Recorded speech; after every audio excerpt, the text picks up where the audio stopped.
Hello viewers, আশা করি সবাই ভালো আছেন। sBudgies ফেসবুক পেজ ও ইউটিউব চ্যানেলে আপনাদের সবাইকে স্বাগত। আপনারা জানেন যে আমি আমার পাখি পালনের বিষয়গুলো আপনাদের সঙ্গে শেয়ার করি, বিভিন্ন অভিজ্ঞতার কথা আপনাদের জানাই।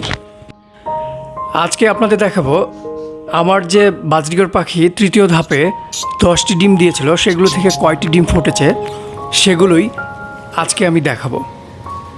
তো ভিডিও দেখার আগে আপনি যদি আমার চ্যানেলে নতুন হয়ে থাকেন, আমার চ্যানেলটি সাবস্ক্রাইব করবেন ও আমার এই ফেসবুক পেজটি লাইক দিয়ে সাথে থাকবেন। তো চলুন দেখাই আমার বাজরিগর পাখি তৃতীয় ধাপের ডিমগুলো কয়টা ফুটেছে।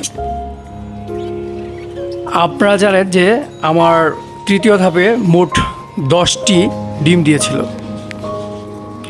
এর মধ্যে থেকে আপনারা দেখতে পাচ্ছেন যে আমার 6টি ডিম ফুটেছে, বাচ্চা বেড়েছে 6টি। আপনারা নিশ্চয়ই দেখতে পাচ্ছেন এগুলো হচ্ছে আমার তৃতীয় ধাপের ডিম ফুটে বাচ্চা বেড়েছে। দেখুন 1 2 3 4 5 6, এই 6টি ডিম ফুটেছে আর বাকি আছে 4টি ফোটার। তো এখানে বলে রাখি যে অনেক সময় অনেকগুলো ডিম দিলেও সবগুলো ডিম তা দেয় না, ফোটায় না, এবং কি ফোটালেও 2-1টা বাচ্চা মারা যায়। তো প্রথম ধাপে আমার এরকম হয়েছিল, যেমন আমার 13টি ডিম দিয়েছিল, সেখান থেকে 7টি বাচ্চা আমার হয়েছিল। আপনারা দেখতে পাচ্ছেন এই যে 7টি বাচ্চা, এটা হচ্ছে আমার প্রথম ধাপের বাচ্চা। বাকি ডিমগুলো ফোটায়নি, ফেলে দিয়েছে বা তা দেয়নি। তো সব মিলিয়ে আমি প্রথম ধাপে 7টি বাচ্চা রাখতে পেরেছি। এগুলো হচ্ছে সেই বাচ্চাগুলো। আর আপনারা জানেন যে দ্বিতীয় ধাপে যে ডিমগুলো দিয়েছিল সেগুলো আমি একটিও রাখতে পারিনি। আর তৃতীয় ধাপে মোট 10টি ডিম দিয়েছিল, এর মধ্যে এই 4টি বাচ্চা রয়েছে, বাকি 4টি ডিম নষ্ট করে ফেলেছে, ফোটায়নি, ডিমে তাপ দেয়নি বা ফোটায়নি নানা কারণে।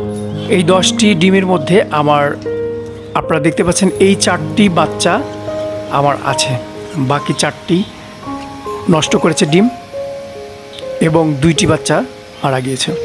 তো এখানে বলে রাখি যে অনেকগুলো ডিম দিলে সবগুলো ডিমই যে ফুটবে বা সবগুলো বাচ্চা যে টিকে থাকবে এরকম না। যারা নতুন আসলে তারা মন খারাপ করার কিছু নেই। সবগুলো ডিমই যে ফুটবে, সবগুলো বাচ্চায় যে টিকে থাকবে সেরকম নয়। এখানে মা পাখিটা আসলে অনেক সময় অস্থির হয়ে যায় সবগুলো পাখিকে দেখভাল করতে বা খাওয়ানো বা ডিমে তা দেয়া, সব কিছু মিলিয়ে ওদেরও একটু কষ্ট হয়ে যায়। এজন্য পাখিদেরকে আসলে রেস্ট দিয়ে তারপর আবার ব্রিডিংয়ে দেওয়া উচিত।